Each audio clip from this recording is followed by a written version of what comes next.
Etiologi depresi. Etiologi depresi itu ada, yang pertama itu ada kondisi medik. Kondisi medik ini depresi juga dapat terjadi karena kondisi medis tertentu, misalnya penyakit jantung, stroke, diabetes, dan kanker. Yang kedua itu keturunan atau genetik. Kejadian depresi dan bunuh diri cenderung terjadi dalam satu keluarga. Contohnya sekitar 8% sampai 18% dari pasien yang depresi berat memiliki sedikit keluarga dekat dengan riwayat depresi juga. Yang ketiga itu kondisi lingkungan. Peristiwa sulit dalam kehidupan, kehilangan, perubahan, atau stres yang terus-menerus dapat menyebabkan kadar neurotransmitter menjadi tidak seimbang dan selanjutnya menyebabkan depresi. Peristiwa bahagia pun seperti melahirkan dapat menyebabkan perubahan kadar hormon sehingga menyebabkan stres dan memicu depresi. Selanjutnya itu ada faktor usia.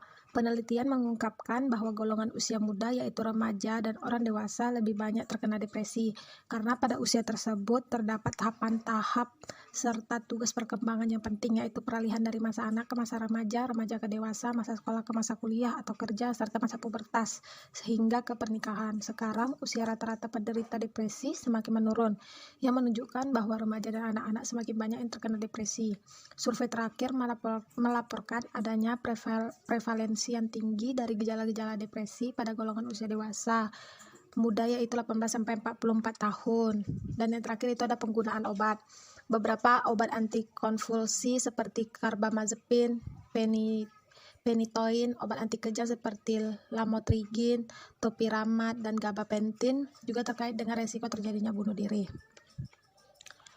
Patogenesis depresi. Depresi yang berat dapat disertai keluhan tentang gangguan memori, sulit berpikir dan berkonsentrasi, dan menurunnya kemampuan intelektual secara menyeluruh, terutama pada usia lanjut seringkali sulit untuk menentukan gejala gangguan kognitif. Gejala dan tandanya itu gejala fisik, kelakuan aneh saat tidur, lesu, apatis, omong kosong, hilang nafsu makan, nafsu seks, dan muncul penyakit fisik yang ringan. Kedua itu ada gejala psikis, kehilangan rasa percaya diri, sensitif, merasa diri tidak berguna, perasaan bersalah, perasaan terbebani. Gejala sosial, depresi yang berawal dari diri sendiri dan akhirnya mempengaruhi lingkungan atau pekerjaan dan aktivitas rutin lainnya. Merasa cemas, minder, malu jika berada di suatu kelompok dan merasa tidak mampu atau nyaman untuk berkomunikasi secara normal.